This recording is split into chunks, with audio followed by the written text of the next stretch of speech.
desmalezando bastante. Ahora, ojo con ese desmalezamiento, porque yo creo que hay un corazón en lo que Milei quiere sacar que es para él innegociable. Y en esto yo soy muy clara. La venta de 41 empresas del Estado y la liquidación del Fondo de Garantía de Sustentabilidad es algo que Milei quiere hacer. Y es algo que nosotros no podemos permitir. Porque eso es de un daño irreversible. Hay una serie de decisiones que uno después las puede revertir, trabajar, volver a modificar, ¿no? Toda la política económica en general, más allá de que digamos, va a ser difícil, uno la puede volver a trabajar. Vos sacas cupos de exportación, los volvés a poner después. Claro. Ahora, vos vendés YPF, ¿la volvés a comprar? ¿La volvés a comprar? Digo, después de, además del antecedente en donde tuvimos una judicialización en Estados Unidos, en el segundo circuito de Nueva York, en donde deliberadamente un fondo buitre se aprovechó y en realidad está judicializando al Estado argentino, no a YPF. Quieren meterle a YPF para quedarse con las acciones, pero el juicio es contra el Estado argentino. Lo que digo es, hay cosas que son irreversibles. Si vos vendés, y acá quiero ser clara, las acciones del Fondo de Garantía de Sustentabilidad, porque el Fondo de Garantía, que es un fondo anticíclico que viene de la recuperación de las AFJP que hizo Cristina en el 2009, tiene títulos y acciones. Los títulos son títulos de deuda que posiblemente puedan ser integrados en un activo del FGS contra un pasivo que lo debe tener alguna provincia. Eso se puede consolidar. Ahora, las acciones, que son de Mindlin, de Pampa Energía, de Roca, de Ternium, de Manieto, de Cablevisión y de Telecom, de Brown, de Galicia, de Blaquier, de Ledesma, de Irsa y de Cresut, de Elstein. Y puedo seguir un rato más, con lo cual ahí interesados en recomprarlas. Claro. Vos la vendés, ¿la volvés a recuperar como activo anticíclico? Claramente olvídate. No. Si el objetivo es que ellos se las vuelvan a quedar porque no les gusta, nunca les gustó, que el Estado tenga un rol con una participación minoritaria y con la posibilidad de poner directores y de tener algún voto, poder de voto en la empresa, nunca les gustó eso. Lo van a querer retroceder ya mismo. Ya intentaron recomprar con Macri. No quisieron. ¿De cuánto es ahora ese fondo? Bueno, Pablo Quirno, que es el secretario de Finanzas, que respondió entre gallos y medianoche. Esa madrugada, claro. Yo digo, confesó más que respondió, porque aguantaron 3 días. Aguantaron 3 días porque yo lo pregunté el martes, lo pregunté el miércoles, recién el jueves a medianoche contestaron, dijo 5.500 millones de dólares. ¿Qué pasa con esto? Para explicarlo. En el 2018 valían más, valían 15.000 millones de dólares. Claro, el Merval tiene sus movimientos, a veces está más arriba, a veces está más abajo. Claro. En este momento, también producto de la situación argentina del último año, bajaron. Ahora, son acciones que tienen margen para subir. Vos las vendés a 5.500 millones de dólares y las mal vendés. Lo decía el otro día un periodista de la revista Forbes, que se dedica a evaluar acciones, me respondía, me resultó divertido, a mi tweet diciendo, Julia está diciendo que valen 5.500 millones de dólares, por ende está diciendo un precio de remate. Claro, ese periodista no escuchó a Quirno. El que dijo 5.500 millones de dólares fue el secretario de Finanzas. Claro, de hecho, le aprovecho para responderle al aire. Claro. Se llama Facundo Zonati. Lo que digo es, claro, incluso para un periodista de Forbes le parece muy poco 5.500, y a mí también. En eso hasta estamos de acuerdo quienes pensamos distinto. Las van a mal vender, las van a rematar, y ese es un paso previo, es como una valla de contención que vos tenés para que el día de mañana te digan, che, ¿por qué no volvemos a manos privadas los fondos de los jubilados? Porque hay una realidad, que lo decía Quirno como excusa, el secretario de Finanzas. Vos hoy tenés un sistema de seguridad social desfinanciado. La mitad son aportes y contribuciones, ¿no? Para todos los trabajadores registrados se les hace un descuento en su recibo de sueldo y además hay un aporte o una contribución patronal que financia el sistema. ¿Cuánto financia? El 50% del sistema. Un poco más, 55%. El otro 45% son IVA, ganancias e impuesto a los combustibles. O sea, rentas generales. Por ende, un trabajador sin registrar, una persona en situación de pobreza, de indigencia, también financia el sistema previsional. Y ellos dicen, esto no se puede sostener así.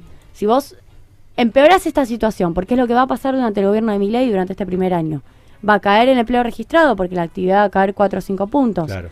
Vamos a tener menos incentivo para registrar. Miren el capítulo laboral del DNU. No hay más multas por no registrar. Exacto, es lo mismo. Básicamente le das vía libre a que dé lo mismo registrar o no registrar a alguien. Te va a caer el empleo registrado, por ende te va a caer la recaudación tributaria del sistema previsional para autofinanciarse. vamos a empeorar, es decir, hoy se autofinancia por el 50%, eso va a bajar. Y si al mismo tiempo liquidás el Fondo de Garantía y Sustentabilidad, que va aparte, que es un fondo anticíclico, pero que está para alguna coyuntura adversa, bueno, ¿cuánto te falta para después decir, claro, che, ¿por qué no se lo damos a una administradora privada de esas administradoras de fondos? Están buscando el motivo para justificar después. Y es el paso que sigue.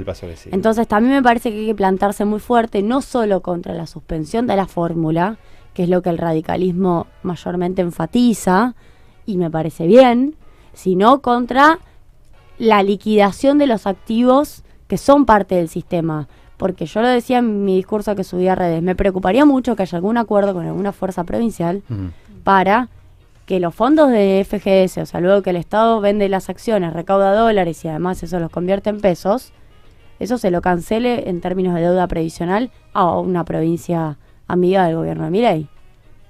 Espero que eso no pase, porque eso sería liquidar un stock para pagar un flujo, que como bien dijo el propio secretario de Finanzas, dura 2 meses. Claro. De pago de jubilación. O sea, vende la joya de la abuela. Ahí están todas esas empresas que el gobierno tiene acciones, el Estado tiene acciones interesadas en que el Fondo de Garantía de Sustentabilidad desaparezca. Hay una gran presión también de esos sectores, ¿no? Totalmente. Y además vos podés, después uno piensa, imagina, pero vos podés también simular una venta, una OPA, una oferta pública de acciones, en donde aparezcan supuestamente otros oferentes, pero finalmente la empresa principal recompre sus acciones, finalmente Roca recompre Ternium, en donde el Estado tiene un accionista que ocupa un lugar en el directorio.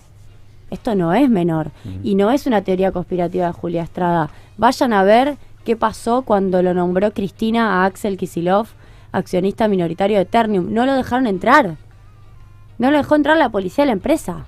Entonces, había una decisión de impedir que el Estado tenga un rol.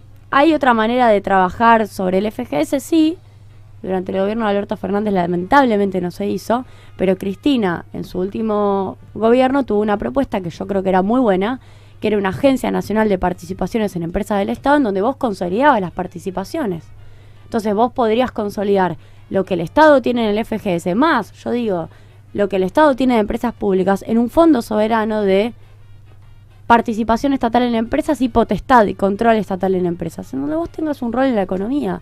Ese es el camino que indefectiblemente hay que recorrer. No pasaría con este gobierno. No para perjudicar al sector privado. Nadie habla de eso, sino sencillamente para hacer valer los bienes públicos y para tener un rol con empresas testigos.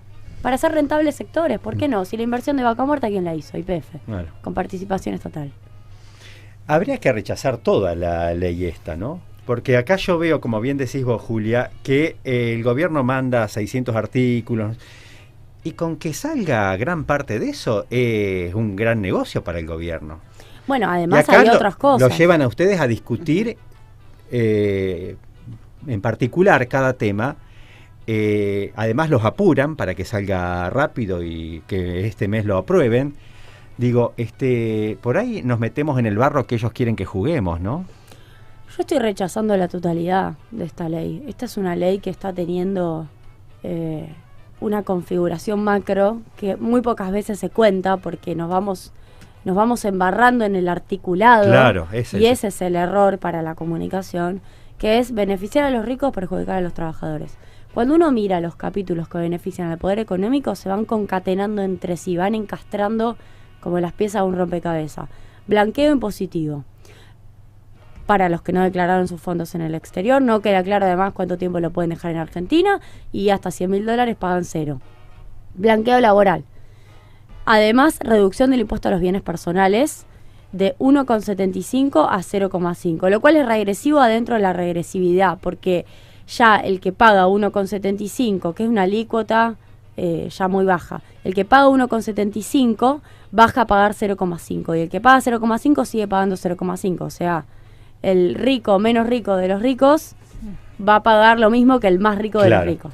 Bueno, se baja el único impuesto a la riqueza que tiene la Argentina. Se arma un régimen de incentivo a las grandes inversiones que les perdona derechos de exportación, derechos de importación, les da acceso al mercado de cambios al tercer año, les perdona IVA y les da estabilidad hasta el año 2058. Mientras que en el DNU tenés trabajadores que se les extiende a 8 meses el periodo de prueba. Y a los 8 meses, bueno, les pegan una patada y les dicen lo siento mucho, sin indemnización además. Entonces, hay una concatenación de beneficios. Y si querés, al sector hidrocarburífero se le limita a YPF tener el barril criollo. Por ende, todas las empresas petroleras se benefician de que YPF deja de tener una política diferenciada de precio de la nafta local y pueden vender a lo que llaman export parity, que es precio internacional. O sea, suben el precio de la nafta por ley. Nunca visto. Podés llamar por teléfono al presidente de YPF y garantizás que lo venda a otro precio. Claro. Lo que digo es, ahí tenés una concatenación. Después tenés a los trabajadores pagando, dicen que lo van a mandar, más ganancias. Tenés a jubilados que se les suspende la fórmula, se les liquidan los activos. A trabajadores en general pagando más boleto y más luz y más gas porque van a venir las audiencias. Y, mientras tanto, empeorando también la situación de las economías regionales y de los que le agregan algo de valor. Porque vos tenés al molino harinero pagando lo mismo que el trigo, 15%. Claro. Tenés a la industria automotriz pagando retenciones, a toda la industria en realidad exportadora pagando retenciones, al mismo valor, al 15%. Y algunas economías regionales que habían empezado a tener algún sentido exportador, ejemplo Maní, en el centro de Córdoba, o si querés vino, vitivinícolas más históricos, les pones retenciones. Cuando habíamos recorrido un camino en nuestro espacio político, que también llevó discusiones internas, no digo que no, de tratemos de gravar más caro al que no agrega valor, y el que agrega valor le vamos bajando. Claro. ¿Por qué? Y porque queremos ser un país industrial. Potencial. Yo le preguntaba a Vilela, al ministro de Agricultura, ¿queremos agregar valor, sí o no? ¿Por sí o por no? ¿Queremos o no queremos? Por sí o por no. Me respondió, sí, queremos agregar valor, pero no tocan el desincentivo. Entonces, creo que todo eso hay que desarmarlo y poder explicarlo. Y por último, adentro de la ley está la ratificación del DNU. Metieron una mamusca absolutamente ilegal, inconstitucional, porque el DNU tiene su trámite legislativo, tiene que ir a la bicameral y tiene que ir al Congreso. Vía, lo metieron adentro. por otra vía dentro de la ley. ¿Y qué tiene el DNU? Ley de la selva. Las prepagas pueden aumentar. Eso ya está en vigencia, el DNU. Las tarjetas de crédito pueden aumentar sin tope las tasas de interés para refinanciar tu deuda de la tarjeta de crédito y además a los comercios. Hablaba con un kiosco acá de la zona de Pichincha estos días, les están cobrando cualquier cosa por la tarjeta de crédito, por pasar la tarjeta de crédito. Exacto. Prisma. Cualquier cosa por los alquileres en dólares. Y si querés medicamentos, también desregulados. Bueno, esto está en el DNU y también está en la ley. Es claramente un beneficio a los grandes empresarios en contra de las grandes mayorías. Esa es la lectura. Julia, quienes dicen, continuando con este discurso, ¿no? Hay que sincerar todo, viste que es la palabra que suena bien ahora, porque las tarifas estaban pisadas. Recién escuchábamos a la secretaria de Transporte de la provincia, Renata Guilotti, y justificando, vamos a pelear por la quita de subsidios, pero antes el kirchnerismo, los K tenían las tarifas pisadas, viste que hacen el pero, siempre está el pero, viste, para meter todo en la bolsa, que es todo lo mismo. Igual pasa con esto de los subsidios o las diferencias que había con el tema de la carne, del aceite, del trigo, la harina, como vos decías. ¿Por qué hay que diferenciar una tarifa local con la internacional? O unos precios locales con los internacionales. Porque parece que tenemos que pagar todo lo que viene de afuera, todo a precio internacional, igual que las naftas. Bueno, vos tenés dos maneras, no se inventó nada nuevo todavía, no hay nada nuevo bajo el sol. Tenés dos maneras de diferenciar el precio local de lo que es el precio internacional en un país que produce y come lo mismo que exporta. Somos un país que produce lo mismo que exporta, produce y come. ¿Por qué no pasa lo mismo en otros países? Si vos querés que el precio del asado no esté a precio internacional, tenés dos vías. O retenciones o cupo. Había retenciones al 4 o 5, si no me equivoco, para exportación de carne, y además tenías un cupo o una limitación de venta al corte asado, de 3 cortes en realidad. Uno de ellos es el asado. Eso se elimina. La única vía que te queda para que el asado no se vaya a la miércoles en su valor es que la gente deje de consumir porque te cae el poder adquisitivo. Esa es la vía que Milei eligió. Argumentan eso. Esa es la vía que Milei ya va a eligió, frenar, sí. Que frena por la paz de los cementerios. Ahora, vos en algún punto tenés que tomar una decisión sin hacer pelota al poder adquisitivo para que un corte que pretendemos que siga siendo un corte popular, porque esa también es una pregunta. ¿Queremos o no queremos que se coma asado? Tal vez hay una decisión de que no. Lo digo porque evidentemente pasa por ahí. El argumento que te dan es si querés comer asado, tenés que pagar el precio internacional. Bueno, entonces esa es una decisión de que el asado deje de ser una comida cotidiana de los argentinos. Si vos querés recorrer otro camino, vas a tener que poner algún tipo de regulación, sin perjudicar al sector, pero alguna regulación para que una parte del asado se pueda vender acá obligadamente, porque si no, no tenés oferta, ¿no? También en el régimen de incentivo a las grandes inversiones se crean situaciones de enclave en donde vos podrías hacer que un frigorífico extranjero venga, procese carne, exporte la carne, no te liquide las divisas porque no le pones obligación de venta al mercado local y le des estabilidad hasta el 2058. ¿Y eso en qué nos beneficia? Si vamos a agregarle valor al sector agrícola, también que sea para que los argentinos tengan una parte de eso garantizado en su canasta. Esta es la mirada que está ausente y me parece importante explicarla, porque la política de cupos o la política de retenciones, que no es recaudatoria en dólares, si se recauda es en pesos, lo claro, porque hay una idea de que las retenciones recaudan dólares, es más de diferenciación de precio que recaudatorio. Es más eso, por eso uno cuestiona a veces lo del trigo y la harina, o lo del sector aceitero con la soja, con el maíz, porque si no, da lo mismo vender el commodity que vender el aceite o vender la harina. Y no debiera dar lo mismo, porque los puestos de trabajo deberían hacer una diferencia, e incluso las cantidades de dólares que vos generás también hacen una diferencia. Y esa es una discusión interesante para el lugar en donde estamos, ¿no? En Rosario. Parece que son las discusiones que necesitamos. Sí, que no se estarían dando. Que no se están dando y que son importantes dar. Incluso lo que vos decías del transporte.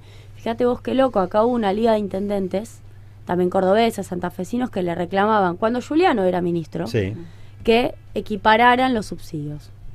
Y es cierto. Y la verdad es que yo decía, es cierto. Con la capital federal. Hay una diferencia entre los subsidios metropolitanos y los subsidios en el resto del país.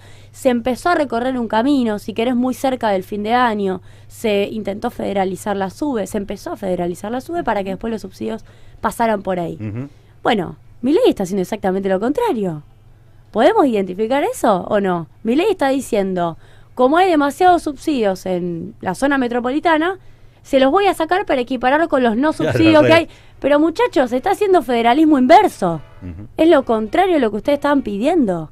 En lugar de subsidiar más la zona pampeana, o si querés una zona en donde hay grandes ciudades que también necesitan un transporte un poco más barato, está sacando los subsidios en la zona metropolitana, con lo cual está usando el federalismo para pegarle a los bonaerenses, que es donde a él no le gusta porque perdió, porque perdió en esos lugares.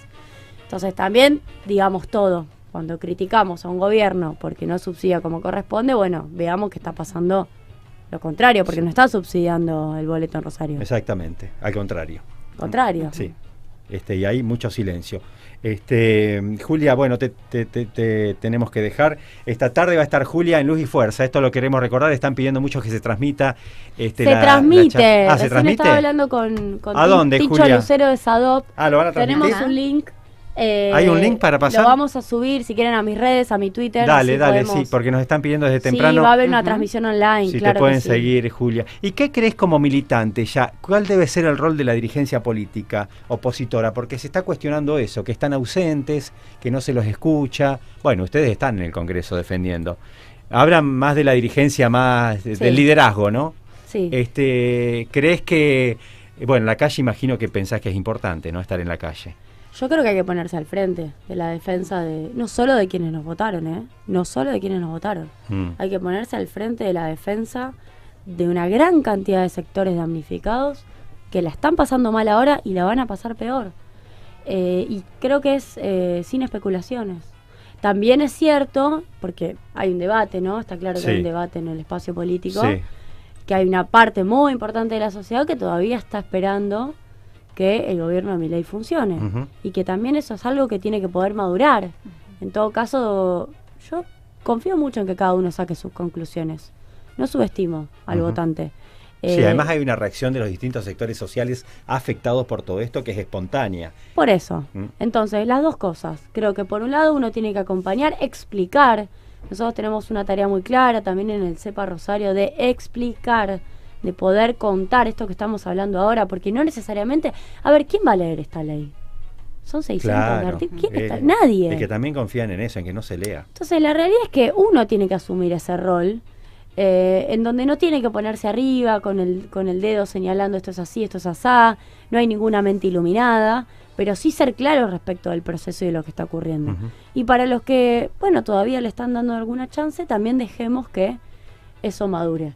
Pero me parece que hay que estar al frente. Vamos a estar, de hecho, esta tarde explicando, reuniéndonos. Más temprano hay una reunión de la multisectorial a las 17 horas, en donde yo voy a participar. Creo que además tenemos que defender, incluso a los que no necesariamente piensan como nosotros. No es un tema ideológico. No, no es ideológico, no. Es que no hemos hablado de muchos temas también, ¿no? Que hay que hablar. La tierra está siendo entregada. Totalmente. Y estamos en proceso de entrega y de remate de la tierra. Eso también va a ser irrecuperable el día de mañana. Y eso está vigente. Y eso genera litigios. Claro. O genera futura litigiosidad. Exacto. ¿Por qué? Porque el DNU rige, más allá, fíjate vos qué loco, ¿no? Este país, más allá que todavía no pasó por la bicameral, lo único que suspendió la justicia, por razones de forma, no de fondo, fue el capítulo laboral. Laboral, claro. Que también tiene que ser tratado en el Congreso. Claro. No está suspendido por razones de fondo. Todo lo demás rige. La venta de tierras a extranjeros está en el DNU por fuera del capítulo laboral. Claro. ¿Bien? Exactamente. Está en vigencia. Y de hecho, lo de las prepagas, antes incluso que el DNU rigiera, ya habían aumentado. Claro. Swiss Medical mandó el mail antes de que salga el DNU. Sí. 40%. Sí. Ley de alquileres también. Se Ley hace de cualquier alquileres, cosa. ya hay contratos que están totalmente desastre. Fuera de sí. Así que, bueno, creo que también tenemos que estar al frente de esto. Sí. Gracias, Julia, por la visita. Siempre Gracias. Es un placer. Gracias a ustedes. Y te seguimos en la Cámara de Diputados. Bueno, Julia Estrada, esta tarde a las 6 de la tarde en Luz y Fuerza. Pueden ir, por supuesto, para seguir estos y otros temas. Va a estar picante hoy porque son temas que nos ocupan y preocupan en el día a día. Bueno, nos queda un ratito.